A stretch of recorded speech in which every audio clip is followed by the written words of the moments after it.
Welcome to the Rotary Club of Kerrville. We're so glad to have you here. We have such an exciting speaker and it's so much fun to see this room filling up from week to week. So we're so glad you're here and I want to thank you.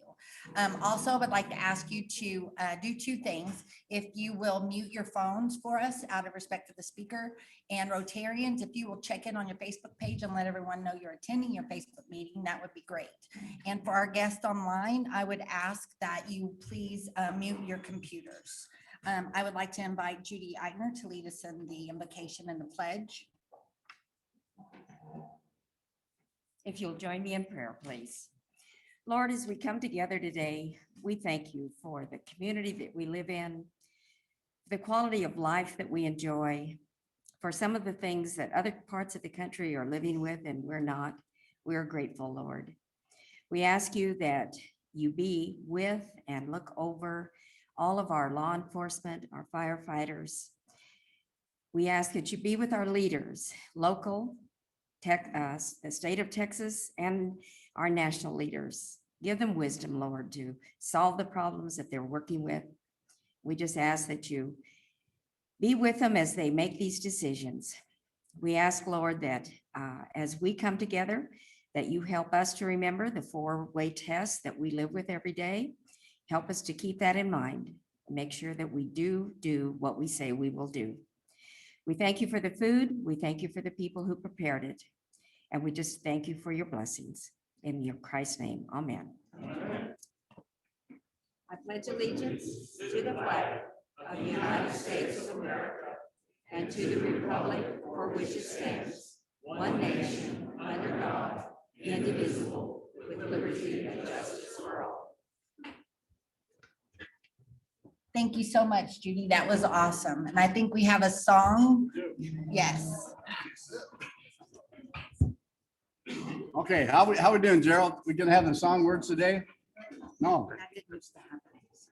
As you know, the tax season was extended to June 15th. So we have a tax song we're going to sing today. For those of you that haven't done it, this is a reminder that you just got a couple of days. So it's to the tune of the Marines hymn. So ready to go. Da-da. From the halls of Washington, D.C. to the streets of old Kerrville, the taxman cometh after us to collect our dollar bills. While for some this fact presents a chill, others view it as a thrill to give away their hard-earned pay to the folks up on the hill. There you go.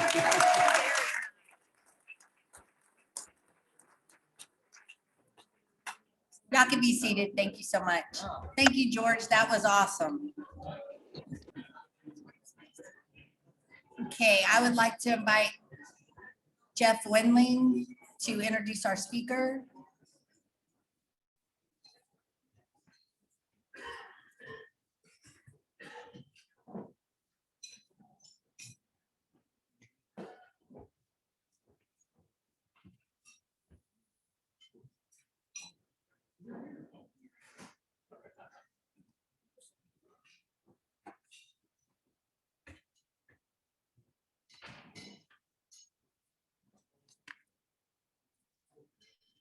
Good afternoon. After being in this Rotary Club for 12 or 13, 14 years, whatever it's been, why I never asked my colleague to come out here and speak is, you know, I get an F for all of that, but I'm sure glad that Dante is here today. Let me, for those in the room, Chief McCall, Kerrville Police Department, Chief Maloney, Fire Department, Sheriff Letha. I was hoping to get Chief Twist here. She told me that her and Mike and somebody else were going to come, and unfortunately, they didn't make it. So we have another special guest here today who Dante knows really well and his family, and is our new Ranger, Chad Matlock. He's just been recently assigned to Kerrville. Has a long history going through the ranks, including THP Sergeant, and then made Ranger, was assigned to Wesco Company D, and then went to Garland Company B, and now he's down here in Company F in Kerrville, which is seated in Waco. So anyway, we're really happy to have Chad here with us. He comes from a law enforcement family, seriously, And Dante and Chad know each other from working out in Midland. So it's a pretty cool day. All right, I got to read this sheet. He told me if you don't read my bio, I'm going to be unhappy with you. So here it is. Okay, thank you. And Dante, you come up. No. Great career. Started out in San Diego. It's going to be short. Then he went to, he had 5 deployments with SNOCAP. SNOCAP was our paramilitary operation down in South America where we ran around the jungles with SF and other people we can't talk about trying to stop the cocaine flow. And that was not an easy job. A lot of people got banged up on that deal. We're recording this, so I can't talk too much about what I'd like to talk about. Then he had deployments in Peru and Bolivia. Bolivia was fun. They ran us out of there, didn't they? Yeah. He was promoted to group supervisor, went to Tucson district in '98, and he led this state and local task force. 2001, got transferred to Bogota, working a special operation. Something we can't talk about. Anyway. 2004, he transferred to Bogota.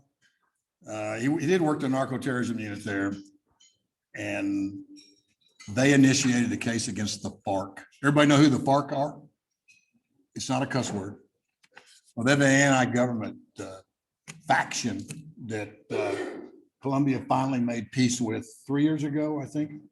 Yeah, but as Dante will tell you, they ain't no peace. They all lie. It's kind of like working drug cases. In 2007, he's a resident agent in charge at Midland. That's the ranger and assistant special agent in charge know each other and the family. In fact, Ranger's dad used to work in the drug task force there at Midland. Great family. Then in 2015, he got promoted again and is the chief of the San Antonio district of DEA. So until a few weeks ago, he had Austin, which is now a new district. It was elevated. And Sorianello, now has Eagle Pass and Del Rio, which we laughed about because working the border is tough, as we all know. And you should enjoy today. He'll give a presentation and he'll open it for questions, so get them ready. So welcome, Dante Sorianello, Assistant Special Agent in charge of DEA.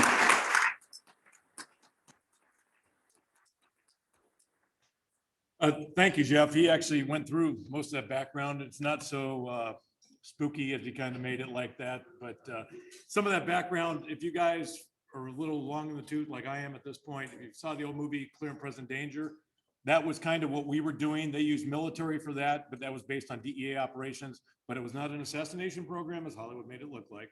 And but a lot of good work there. And just touching on Bogota is where I was for 6.5 years. Worked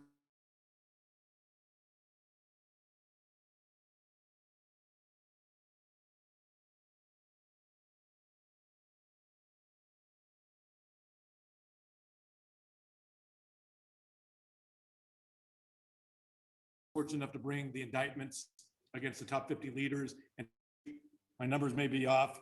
We had captured or killed 28 of those 50. So it worked out very, very well for the United States government. And at that point, actually, the court in Washington, D.C. declared me DEA's foremost expert on terrorism, and then they transferred me to Midland, Texas. So it made a lot of sense. But Midland was a great place to go and work. I worked with some great people. West Texas is unique. Everyone said I'd stay there for 2 years. I stayed for 8 for a lot of reasons, but the work was really fantastic. And then I thought, you know what? Hey, there's an opening in San Antonio. I'll put in for that job. It's a little family town down there. Obviously, I didn't do my homework, knowing it's the 7th largest city in the United States.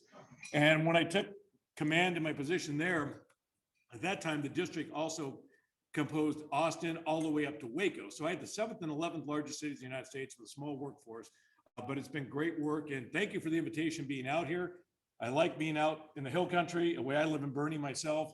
So I can get out of San Antonio proper. It's good.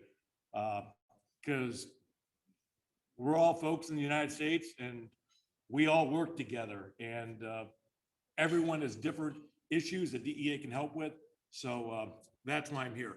So I've got a slide presentation. We'll see how that works. And what I'm going to do is I'm going to give you a quick overview of DEA, kind of what I do, and then really open it up. I like the exchange with the people in the crowd because I think it just goes a lot better. Specific, because you don't need me talking at you from a PowerPoint presentation. Okay, go ahead and go. Yeah.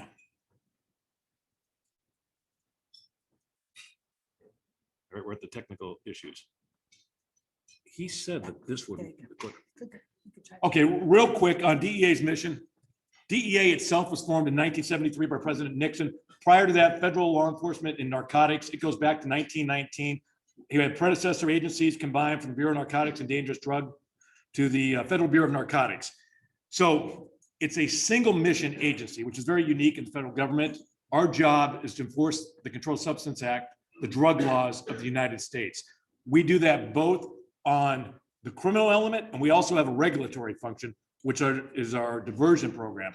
All your doctors, all your pharmacists who handle controlled substances, prescription drugs, they are handled by our regulatory side, and that's our diversion side of things. Okay, I kind of hit on that, so I'll let you go through that real quick. But again, we enforce the controlled substance. Our main focus in DEA Now mission is the organized crime elements, the cartels, what have you, that engage in drug trafficking, as well as the impact on violent crime. We stretch that further now to having local impact investigations in various communities, because what we have found is 65 to 70% of all violent crime taking place in the United States, and a lot of general crime itself, narcotics is involved in it at one level or another. Again, single mission agency, enforcement or administration of regulatory responsibilities. So everyone thinks DEA is a giant agency. We're not. We are a worldwide agency, and this is our rough manpower worldwide. As far as agents, about 4,500. We're allocated actually about 5,000 right now. They keep cutting our budget, so it keeps going down. And we're about 500. We cannot keep up with attrition. People retiring, people leaving, we can't hire enough people. So getting to our level of 5,000, it just seems to be impossible.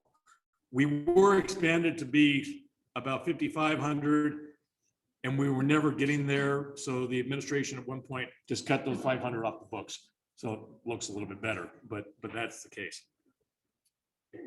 So we're broken down by domestic offices. The way we work is we have a division, then we have districts under there, then we have our resident offices there. So throughout the country, we have 22 domestic divisions, and then it's broken down there. We have 91 foreign offices in 70 different countries. So most friendly countries, we have DEA presence. That may range from having 2 agents to, I worked in Bogota, Colombia. It was one of our largest places at the time.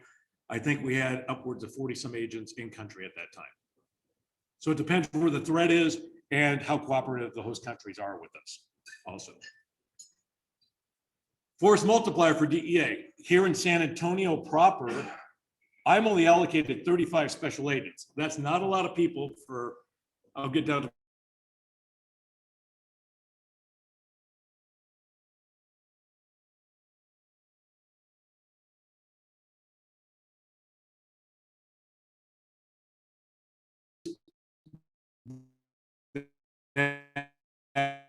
we swear in as federal officers after a security clearance, and then they work DEA special agents, and they are given authority to work supplement manpower. And that is, you know, I'm the federal government, right? Well, the federal government does not get things done unless we're working with the people on the ground. We don't work with the PD, the sheriff's office, the state. You folks are the people on the ground with the knowledge. So working together is how we get things done.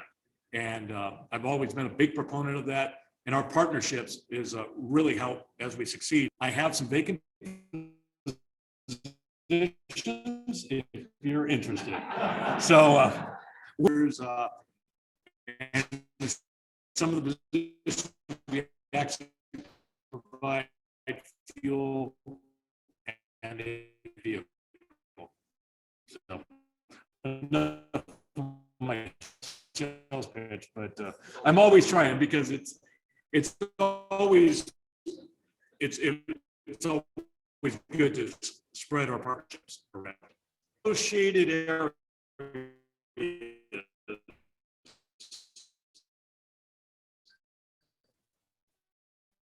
that is the occurred with Austin was that used to be under my command, and bottom line is we got really we have an office up there. For me, it was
Okay.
hopefully this is on Fox News tonight because I may not say something that goes together with the administration. I don't know. Here or here? No, go up, right there.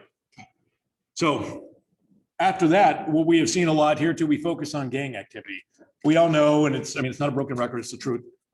Criminal gangs, domestic gangs are engaged in narcotics trafficking, and they're engaged in a lot of the violent crime, and they hit all the communities. And we've established a lot of links between them and the Mexican drug cartels. So those do exist. And that is where our focus. We try and go after the highest level of the criminal organizations, because if you cut the head off the snake keeps wiggling, but it's easier to go after. That said, it revives itself constantly. So it's a never-ending battle. So we have those links, and that's where we can impact some of the smaller communities too. If you have a small criminal gang element that's engaged in narcotics trafficking or violent crime, we can partner up and try and be value added to what you have going on. This is directed to the law enforcement community, obviously, but citizens, if you need help, we're here. And I mean it. As long as I'm sitting in my office, I will be here. And that just touched on, Jeff was kind enough. I've been with DEA 34 and a half years. So my time is running short with the organization only because the federal government has laws on how long you can stay in certain positions. But it's a good career, and I have a lot of experience, and I really believe our partnerships is what makes it happen. Going on to our other threats in the area, we talk about the illicit diversion and trafficking of controlled prescription drugs. That's your Oxycontin, a lot of your Xanax and stuff like that, and the counterfeit drugs that are tied to that. There's just a recent case here. We worked with the sheriff's office. I think the sheriff might have put something out on that. Where basically people were stealing controlled substances out of the VA hospital for personal consumption and distribution. That is becoming a much bigger problem. And that combined with the trafficking of heroin and fentanyl, that is what's killing a lot of people in this country right now. You have this phenomena of the demand for these controlled substances, the legitimate oxycodone, hydrocodone, is so high. This whole subculture market is developed where people are making the counterfeit pills, but to get the narcotic effect, they're actually using fentanyl. Fentanyl is extremely toxic. It's about 50 times to 100 times more toxic than heroin. So if the individual making these counterfeit pills is having a bad day in his little pill press, which you can equate it just like a reloading machine or something, and he makes hot pills, you're going to have people dropping dead all over the place. We see that all over the place. There's a lot of reasons for this, but it starts, and I hope there's not a lot of MDs in the audience because I get yelled at all the time. But we in the United States, everyone looks for a quick fix.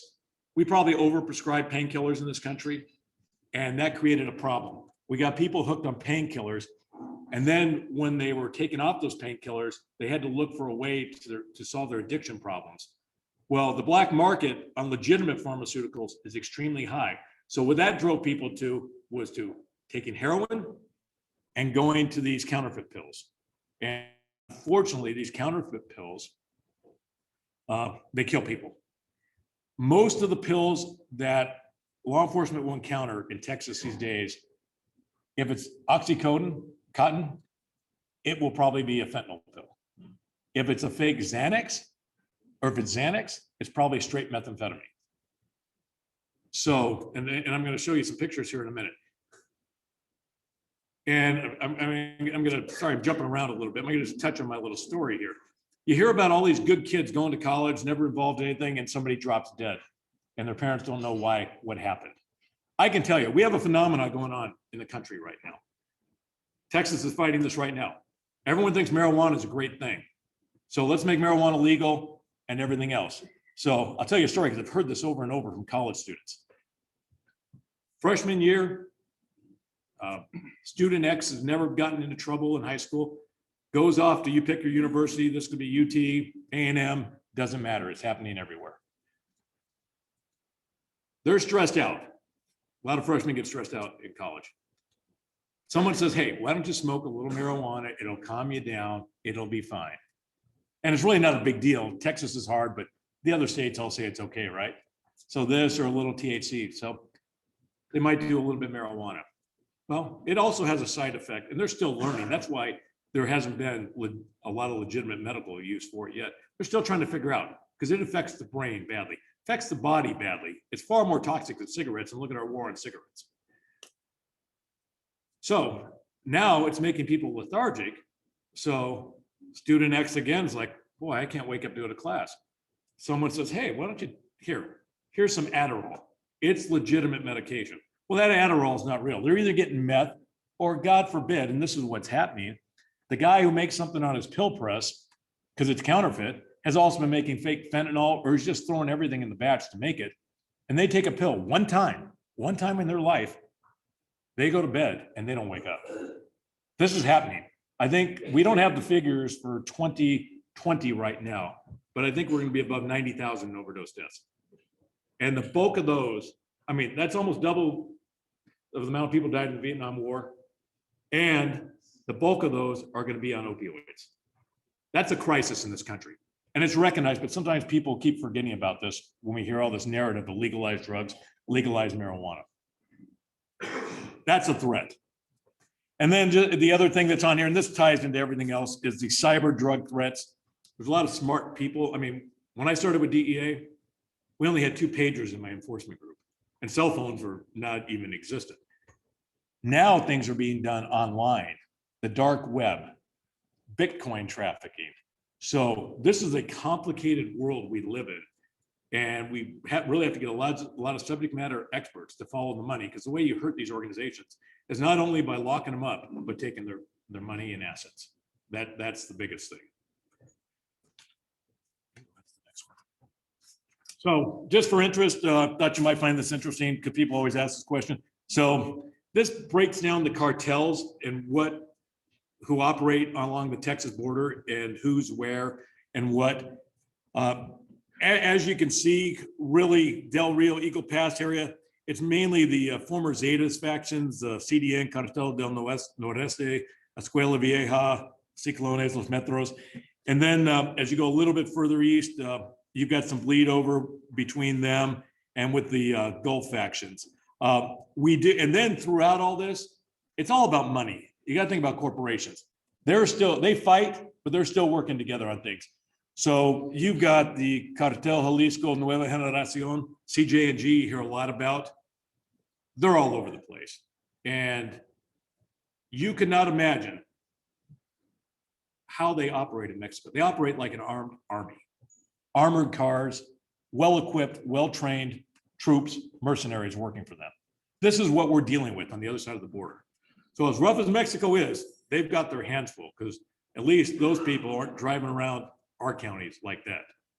And what we're doing, all of us are doing, we're holding the line, holding the river more or less right now. But this is the area of influences. And you got to look at it. It's all about money. They don't care who they kill. They don't care who overdoses. It's all about money. And people got to realize this. And the term a drug war is out because a war kind of shows there's got to be an end. It's a campaign. It's going to continue, because if we stop, you're going to have more and more issues at every high school, junior high school, and colleges around. So it's very important. And in these hard times for law enforcement, although thank God not as bad here in Texas, but across the country, I think we're in for a rough road for a while, personal opinion. You go on to the next one. So our main drug threats to the area here. And I'm looking at the broad. You might have something a little bit different here in Kerrville. I don't know. The biggest drug threat we see is methamphetamine.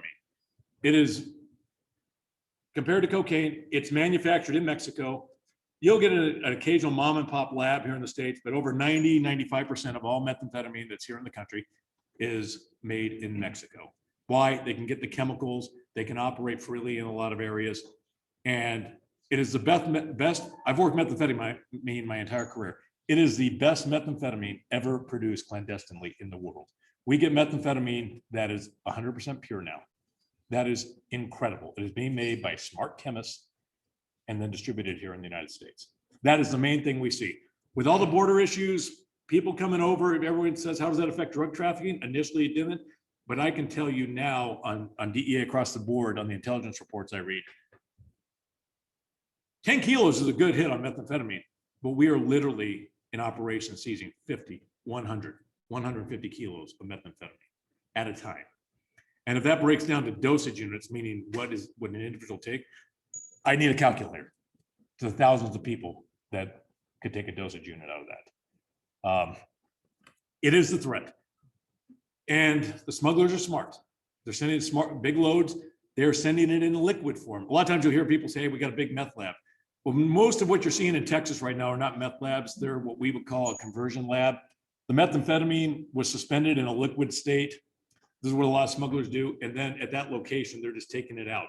A very simplified way of what I'm saying is you take sugar, put it in a glass of water, stir it, sugar dissolves, right? You evaporate that water back out. I don't know if it works with sugar, but you understand my theory. The sugar will be back there. And that's more or less a very simplified way of what they're doing, but it's not hard to do. My guys here, or my lab guys, they could teach you how to do it in about 10 minutes. So very, very easy. So you guys, law enforcement, you might get oddball containers. We've seen that smuggled in gas cans, paint cans, water containers, beer bottles. I mean, everything. Anything else, Brian, you can think of? Yeah, well, 55-gallon drum. So figure how much methamphetamine's in that drum. So sometimes you don't know what you stumble up on when you're doing this. And as I'm working more and more with Del Rio, Eagle Pass, I don't know what I don't know, but we're looking at it. I'm sure that there are some of these guys who route through your counties here coming through. So methamphetamine is the #1 drug that we face here. Second, because of deadly patient, we see a lot of heroin and fentanyl. Heroin we see more of, and a lot of that's because unfortunately there's a big consumer market in San Antonio for heroin. Unfortunately, a lot of drug addicts there. And then some of it is repackaged and sent throughout the country. And we see fentanyl packed in with some of those loads. We don't see fentanyl bulk like they see in Laredo or McAllen. But one thing that is a phenomenon we've seen the last couple of years is where if we're working a methamphetamine trafficker or a cocaine trafficker, used to be that's what they did. Well, now, no, there might be 3 kilos of fentanyl in there. And that is an officer safety issue because if an officer thinks this is all methamphetamine, he opens up one, it's fentanyl, he can overdose himself there. So there's a lot of training on that out that we're getting out to everybody. I think all the agencies are doing that, but if we can help out and provide some of that, please let me know. Then going from the heroin to fentanyl, cocaine's still here. It's a high profit item. So it's out there. It'll be converted in state to crack. A lot of that is for lack of a better term, you see a lot of that used in inner city because crack cocaine's easier to smoke and it affects you physically faster with the toxic results. So we see that, but it's basically 3rd place right now in this area. Moving on, this is a threat to the area that no one talks about a lot, but you probably see it because it hits a lot of the kids. Right now, we don't worry as much about marijuana being smuggled from Mexico. We're growing the best marijuana in the world in the United States, in Colorado and California. And a big market or business right now is people smuggling that from there into Texas. And there's huge money to be made with that. The profit margins are incredible. It's the most toxic marijuana on THC levels, which is the active substance within marijuana. And what you're also seeing I've got some of the packaging there. That's not being packaged for adults or for medical use. That's being packaged to sell to kids. You've got your edibles. So you have THC content in gummy bears, things that people are eating that. And we can debate about the medical use. They're still studying that. There's still not medical use for gummy bears that are being marketed. And then there are also the phenomenon you're also seeing in law enforcement and some of you parents out there is wax. It's concentrated THC that is smoked by the kids. And it's potentially very toxic because it's just high powered stuff. Try to get my figures here now. Back in the day, 20, 30 years ago, your marijuana strength THC content on your marijuana that was seized was about 3 to 4%. This concentrated THC that we're seeing now is over 33% in strength because they've hybrid these plants and everything else. So this is not your mommy and daddy's marijuana, for lack of a better term. So it's dangerous stuff. And again, the profit margin's huge. We are working several traditional gang cases in San Antonio where they're focusing more on trafficking this hydro marijuana and edibles than they are crack cocaine because of the profit margin. Again, it goes back to my premise. It's all about money for these criminal elements. And then lastly, we talked about pharmaceuticals a little bit. So I just want to demonstrate here. If you look here, if you look at the Xanax, that's a real one on top. That's a fake one below. So you can see it's not as distinct in these photos, but that fake one is pure methamphetamine. There's no medical good that can come out of that. And again, if it's not prescribed to you by a physician, you shouldn't be taking a controlled substance anyhow, but we all know how that goes. There's education is the key to this. We're never going to solve it all, but we got to teach our kids and our public that there is no benefit to doing these things, and it's not a way out. And unfortunately, more people end up in the morgue when you move to the oxycodone. Here's your fake, here's your real. They're pretty close. How do you know? Several years ago, and they might do a little bit of a documentary on this. And this is just a weird story, but we took down a fentanyl trafficking organization. The individual doing it was an Iraqi guy who was a translator for the US troops over there. So we let him into the country for his good service. He became one of the largest fentanyl traffickers in the United States in selling this fake oxycodone. And to show you how this was made, we were able to obtain undercover photography of him making this in the shed in the back of his house, he and his flip-flops, and this machine just spewing out all these fentanyl tablets all over the floor, and he's scooping them up, and then they're selling them to your kids. So no care. He was driving a Maserati, had 3 houses in the Houston area. It's all about money and no compassion for the public. So that's like a 2-hour brief, real quick. So let me open it up. What can I discuss? What would you like to discuss about it? I mean, you can ask me really about anything. If there's something that's really touchy, I'll tell you. But, yes, sir. Well, we have various states that have legalized marijuana, but it's not legal in the United States as a whole. How do we reconcile that? Obviously, they're getting away with it all. Well, they're getting away with it because it's an interesting thing, and I don't want to get all political here, but the federal government is recognizing states' rights on that, saying, well, they can do that because they don't care so much about that one, but they may not recognize other states' rights. So that is what they do, and what happens there, because it is illegal.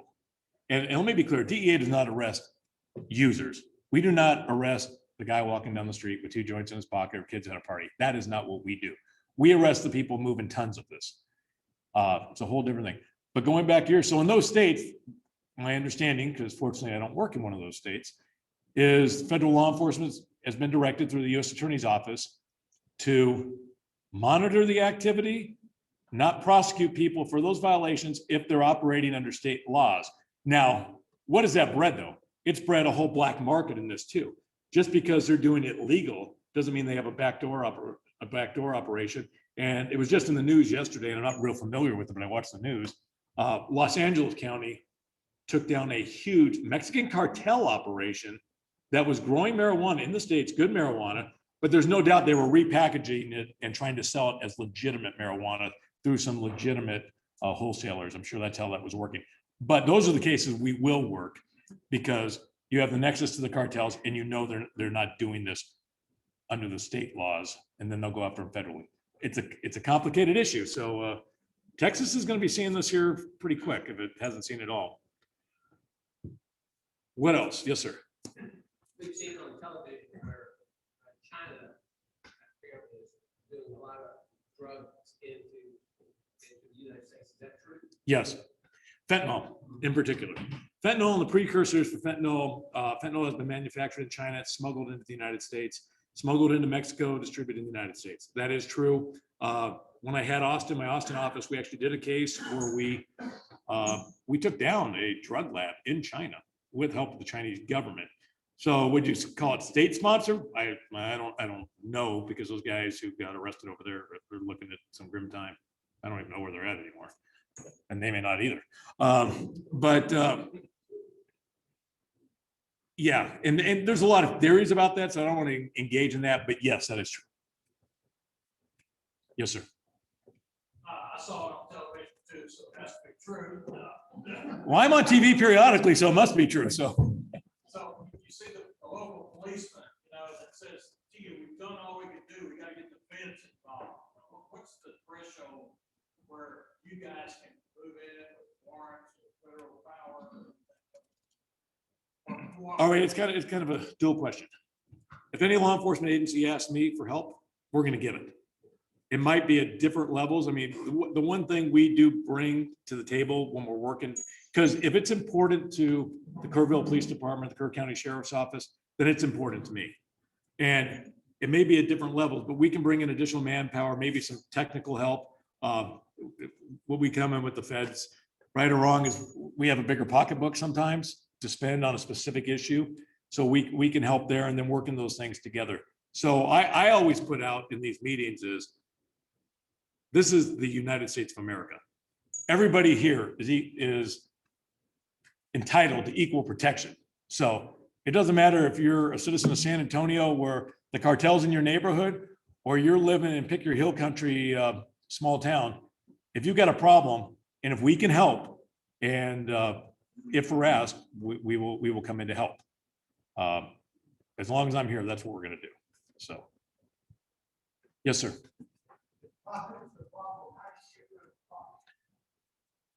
It's a multi-pronged, well, okay, so that's you're going to the legalization argument, right?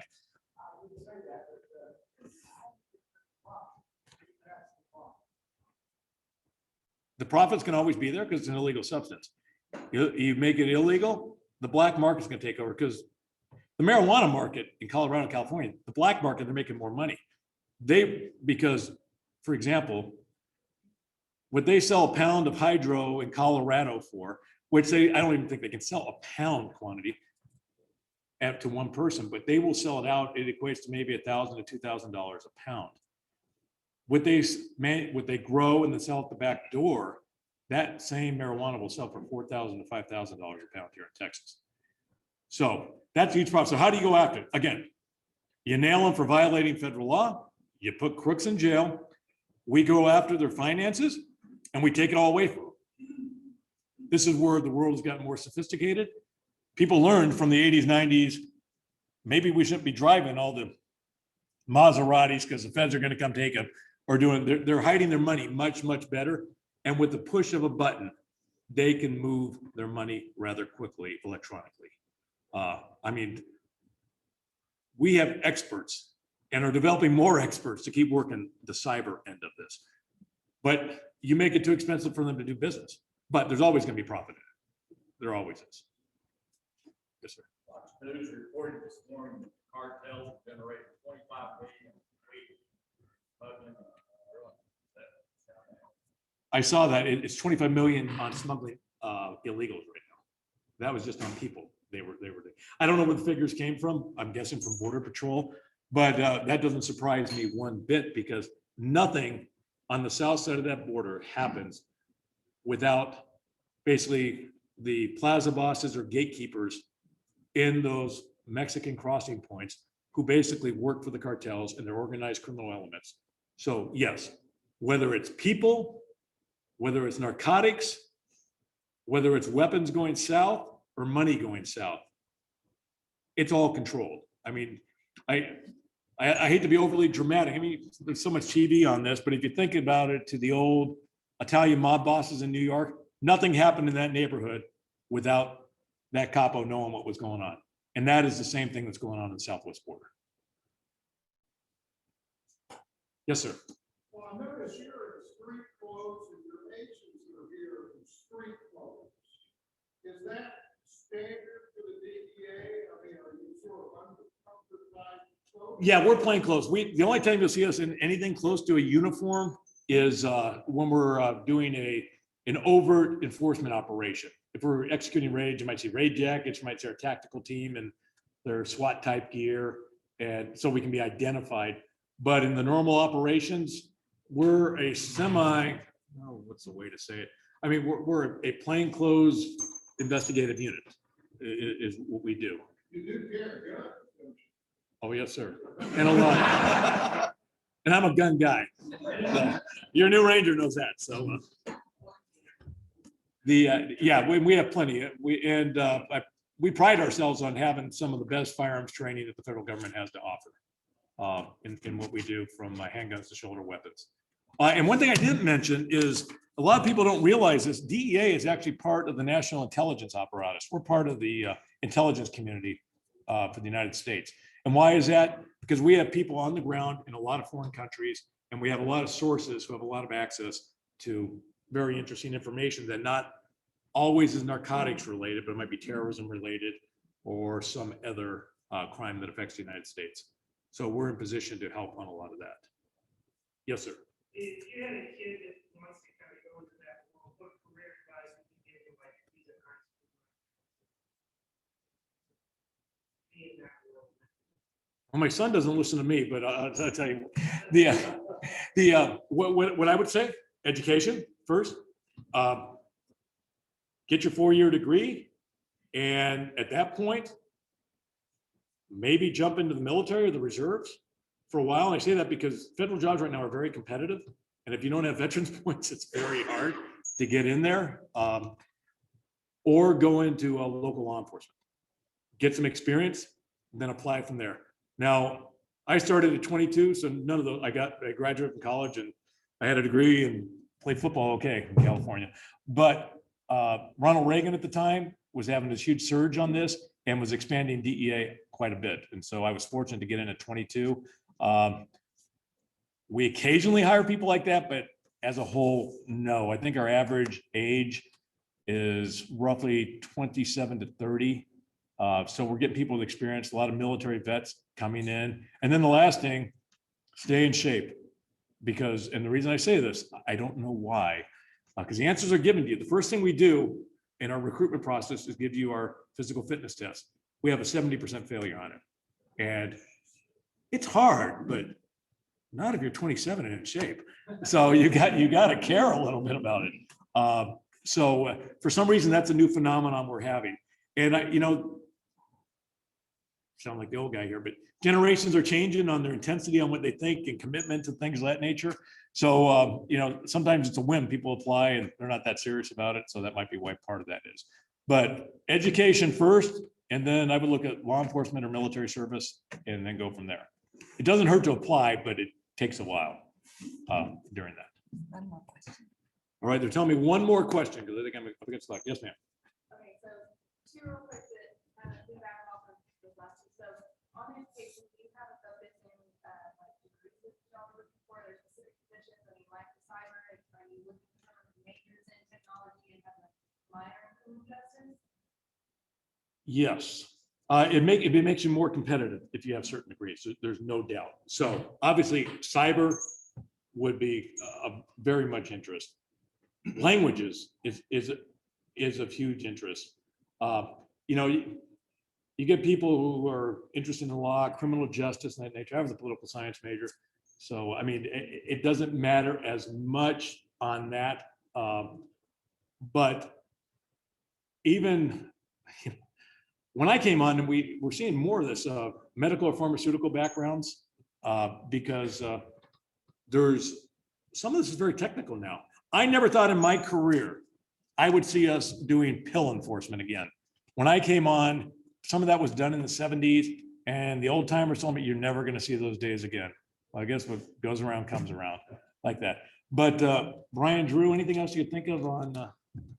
Finance is a big one. That Yes. right now. Accounting, you have CPA or MBA. Obviously, That sounds like an FBI recruiting thing, but I'm really good friends with the FBI here, but yeah. Okay. It's DEA's going that way now with the high tech, especially looking at. It's follow the money. This is back to a question we had over here. Looking at just narcotics, it's following the money, seeing where that goes, because that's ultimately how we're making a bigger impact. Then they care more about losing $100,000 than they do about losing 30 kilos of meth. And the model you got to look at when we talk about the cartels and organized crime is look at them as a business. The El Chapos are the chairman of the board. And then it gets down. They have their manufacturing. their wholesale distribution, their retail angle. Then they have their enforcement side. And what I always put out to my guys, and the challenge to law enforcement is, we live in the United States, best place in the entire world. So we have a job. We go do it for our 8, 10, 12 hours, take it to the overtime, whatever. Then we go home to our families. People working in these cartels don't have that option. It's a 24-hour-a-day job, because if they fail, they end up in pieces in the back of a car. And I am not kidding about that. What goes on in Mexico is far beyond what Hollywood could have you imagine. And I'm being a little dramatic on that, but that's the case. And that is what we are looking at. That is what we are dealing with. And that is the challenge to law enforcement. And that's why all these men and women have got to be on their toes all the time, because that one traffic stop, you don't know, is a Sicario out of the cartel who is coming up here to take action on somebody, and he doesn't want to be stopped. So my hat's off to all of your uniform people and everything you do every day, because it's rough. I know when I'm going out, I'm looking at a felon from the word go, but a traffic stop escalates to something quite rapidly. So we need to back our people in blue and tan. So thank you.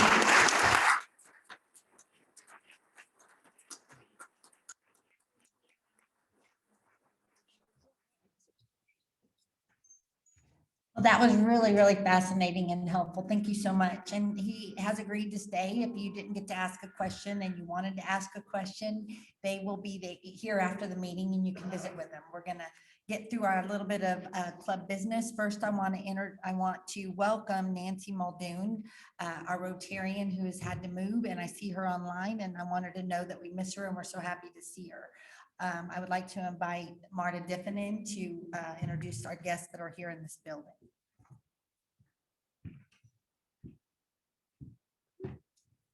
Thank you, Tammy. So we've got some visiting Rotarians today. Kenneth O'Neill, the incoming president of the Morning Club. Great to have you. Mike Hunter. Mike Hunter is here from the Morning Club. Also at that same table, Weir Labatt from the San Antonio Downtown Club, and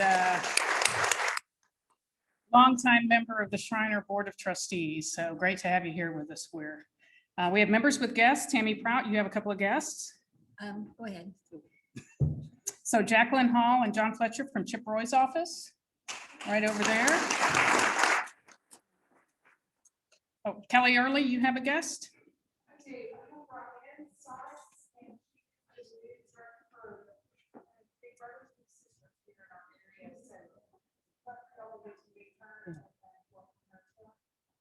Great. Welcome, Ryan. Lucy Wilkie is not here, but she also has guests. So Melissa Warwick and Mark Fields, right out there. Amber Thomason, you have a guest?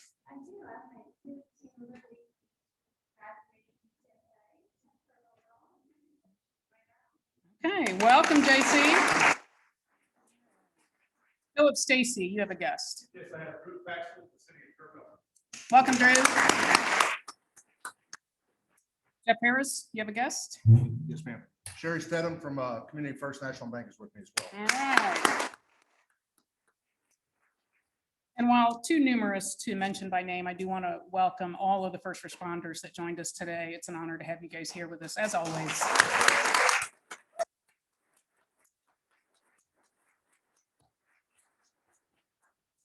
Thank you, Marta. Okay, I just have a few announcements. One of the things that I wanted to tell you about is, you know how I love to celebrate our victories. So in the beginning of our year, we had to create our budget. One of the things that we had to try to guess on is what our foundation giving was going to be for RI, Rotary International. So we, instead of saying it's COVID, we're going to go low, we went pretty high. We budgeted $25,000 anticipated giving from our club to Rotary International. I want to commend this club and tell you, I can't tell you how touched I am every day at the response that this club has given this year in this difficult year. And we have hit an all-time giving record for our club. And our total is $50,231 that our club has given to Rotary International. That's really just amazing. And I want to thank each of you for doing that. There's also 2 anonymous donors. And when I say anonymous, even I don't know who they are. I want to thank them, but even with their generous donations, we still exceeded our goal. So thank you, club, for doing that. I want to also remind you to pay your invoices. I tell you that every week, not because I'm trying to dish you for money or chase you down, but I think it's just easier because it's hard that your bills are coming in your email and maybe you overlook them. So please look for them. If you haven't paid one for March, please get it paid. And remember that we just sent them out for June. So please look for your invoices, make sure they're paid. Our Rotary blood drive, this is the last one of our year. I've told you all how special it is to me to have these blood drives. It means a lot to me. And our last one of this year is going to be June 24th. And it's going to be at Kerrville Motors. If you could please sign up, I've sent you all links. So if you can just make your appointment for it, it'll be in the Blood Mobile because it'll be at Kerrville Motors. So please make those appointments. And lastly, as far as announcements, we have a big party coming up. Our own Christy Vandenberg is going to be installed as the District 5840 governor.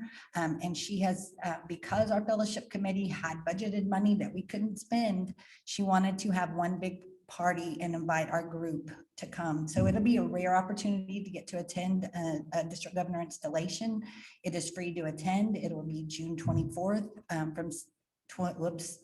the 24th is the blood drive, the 22nd is the party from 6 to 8 at Rails, a cafe at the depot. So please, you've also been sent links to RSVP to that event. So please do that and bring your spouses. It's not just you, we're asking you to bring your spouses. And last thing we have is wine. So if you are wearing your Rotary pin, you have this lovely bottle of red wine. The first person is Clint Morris. Are you wearing your pin? Good job. Well, I looked at him and it was him. I said Clint Morris, not Clint Morse.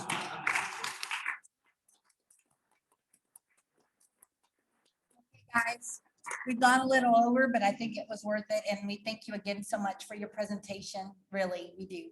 If you will join me in the 4-way test. Of the things that we think, say, or do, is it the truth? Is it fair to all concerned? Will it build goodwill and better friendships? Will it be beneficial to all concerned?